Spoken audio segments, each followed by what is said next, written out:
dan Bapak guru hebat. Kali ini, Ibu Bapak akan melihat sebuah contoh situasi pembelajaran bersama Ibu Derana, guru biologi SMA kelas 10. Karena situasi sedang pandemi, Ibu Derana melakukan pembelajaran menggunakan metode flip learning. Flip learning adalah model pembelajaran di mana sebelum pertemuan daring dengan guru, murid diminta untuk mempelajari materinya terlebih dahulu secara mandiri. Mari kita lihat bagaimana Ibu Derana mengelola pembelajarannya.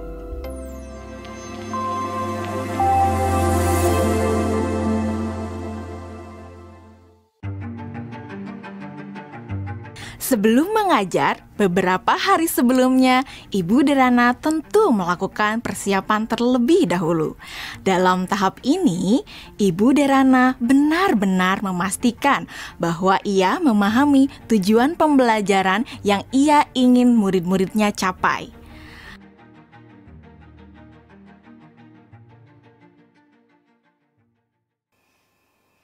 Kemudian, Ibu Derana mempersiapkan bahan dan sumber belajar yang berusaha ia sesuaikan dengan kebutuhan belajar murid-muridnya.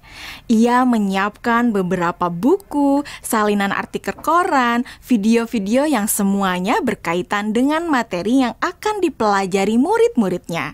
Semua bahan belajar tersebut ia letakkan di Google Drive dan nantinya akan dapat diakses oleh murid-muridnya melalui Google Classroom.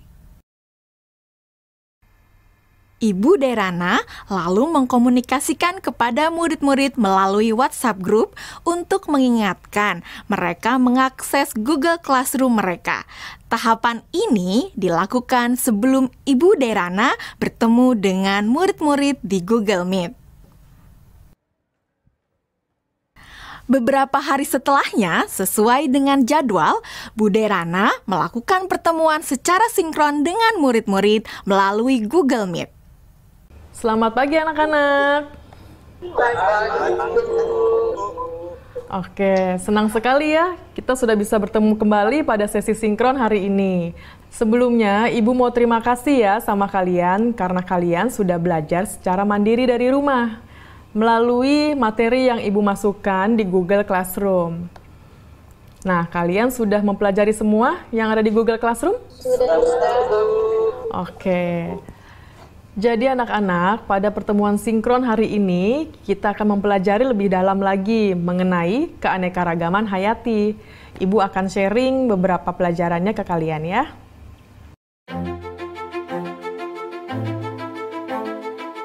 Nah, anak-anak, sekarang Ibu ada pertanyaan. Jawab pertanyaan dari Ibu ini ya. Tingkat keanekaragaman hayati mana yang paling penting dilindungi terlebih dahulu? Mengapa demikian? Keanekaragaman hayati karena ada sumber daya alam tersebut sudah dipastikan lebih terjamin, Bu. Kesehatannya juga fungsinya juga sumber daya alam hayati ini juga lebih sering digunakan dibandingkan dengan sumber daya alam non hayati karena lebih terjamin. Seperti itu, Bu, jawaban dari saya. Oke, jawabannya bagus sekali itu ya. Itu lengkap banget jawabannya. Yang lain sudah mendengarkan dan sudah memahami apa jawaban dari Dwi Melati? Sudah, Bu.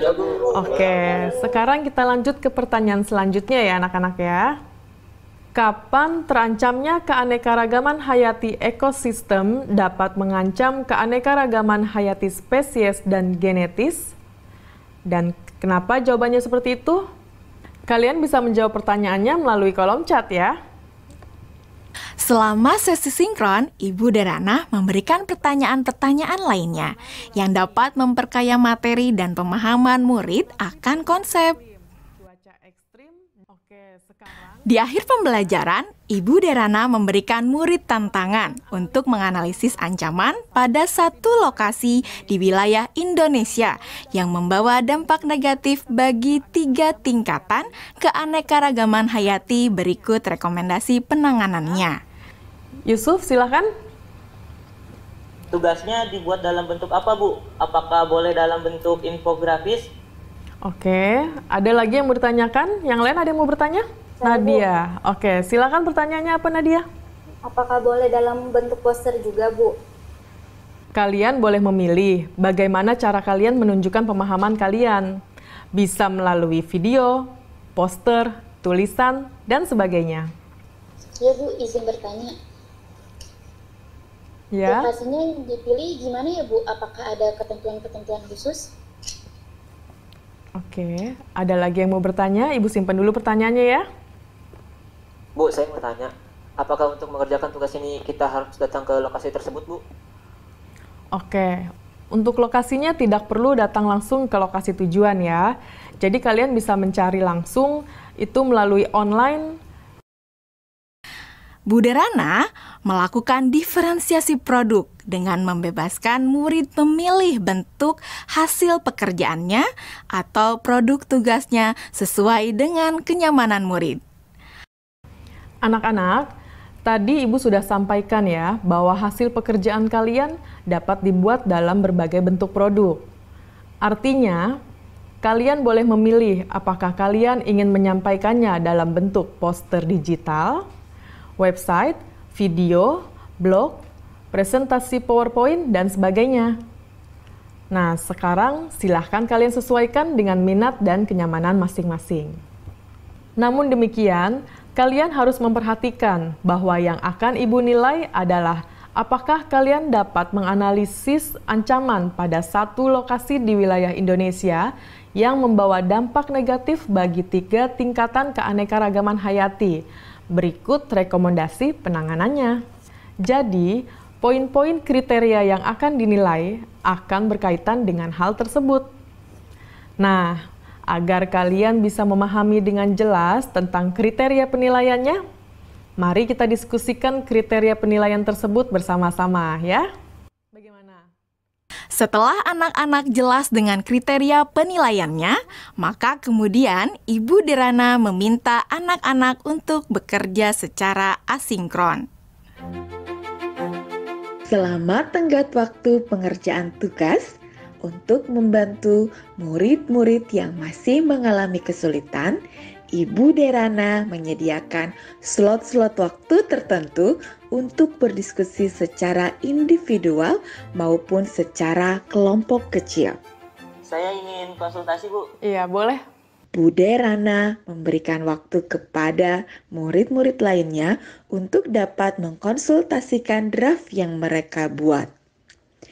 Ibu Derana juga memastikan untuk memberikan umpan balik terhadap pekerjaan yang dibuat oleh murid-muridnya.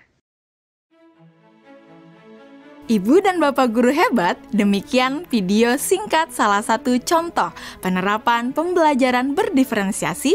Tetap semangat Ibu dan Bapak Guru Hebat.